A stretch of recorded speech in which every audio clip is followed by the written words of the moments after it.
Bonjour à tous, dans cette vidéo, je vais vous présenter le projet de ce week-end que je voudrais faire.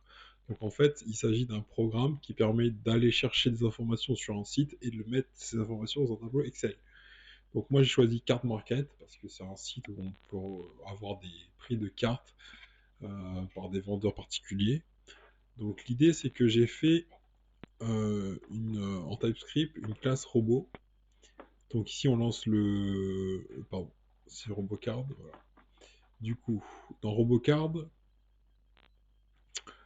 j'ai la classe robot et j'ai une méthode asynchrone qui permet d'aller chercher des informations sur le site CardMarket avec, en passant en référence, le nom de l'article que je veux rechercher. Donc après, avec les scénarios, c'est-à-dire que je vais chercher les différentes positions de l'élément dans la page HTML que je veux cliquer ou récupérer à l'instant T dans la page HTML quand je navigue avec Puppeteer. Donc j'écris mon scénario. Et ici, en fait, dans une boucle for qui se trouve ici, je récupère tous les prix de tous les éléments qui sont textset. Textset, c'est en fait le nom de la carte. Après, il faudrait que je renomme tous ces variables qui sont un peu mal nommées, c'est pas très bien, mais bon. Du coup, en fait, ensuite, je crée j'ai un objet qui est article, qui est une liste de price et nom, et j'ajoute cet objet enfin, j'ajoute un objet dans la liste en faisant une boucle for. C'est-à-dire qu'à chaque fois, je vais avoir prix et nom qui vont être récupérés et je le mets dans article. Et après, dans writer, ici, j'ai une méthode writer qui permet d'écrire l'information dans un tableau Excel et je mets l'information dans data. Data, en fait, c'est la fonction robot qui est asynchrone, donc qui à la fin renvoie la liste d'objets price et nom. Et comme c'est data que je récupère, je mets data dans une variable qui permet d'être ajoutée dans un fichier Excel, tout simplement. Donc du coup, je fais une démo. Imaginons que là, je build mon projet. Donc tout ça, ça va changer. Les JS, les binaires là.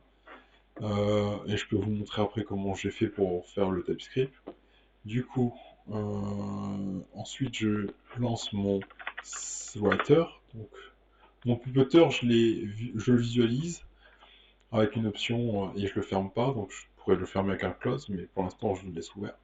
Donc voilà, vous voyez ici on a structure deck à la base. Donc c'est le premier item qu'il va chercher. Il va le filtrer en français. Et ici, j'ai peut-être des petites erreurs, bon, on verra. Euh, oui, donc effectivement, on a. Donc voilà, je l'ai pris, il a affiché les prix, et il s'est arrêté. Du coup là, je regarde. Source busy, ouais. Du coup, il n'a pas enregistré, pourquoi? Parce qu'en fait, j'avais déjà un fichier ouvert. Du coup, il faut que je ferme d'abord mon fichier et que je le lance après.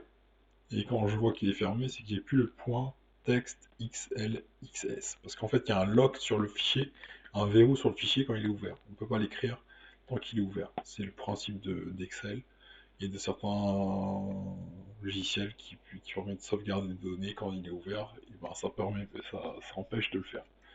Du coup, là, j'ai page 11 qui n'était pas encore écrit. Du coup, je vais recommencer en relançant le programme. Et ici, vous constatez bien sûr, on va relancer tout. Donc, il cherche Albaz, il trouve le premier truc qui est Assaut d'Albaz, donc il va le chercher. Il va prendre Assaut d'Albaz, il va le filtrer en français, et il va prendre les premiers prix. Donc c'est ce qu'il fait, voilà. Et ensuite, une fois que c'est fini, il va l'écrire dans le fichier writer, texte XLSX, pardon. Du coup, ici, on aurait page 11, voilà, page 11, et là, les prix, les 4 premiers prix de la liste. Tout simplement. Merci de votre attention. À bientôt.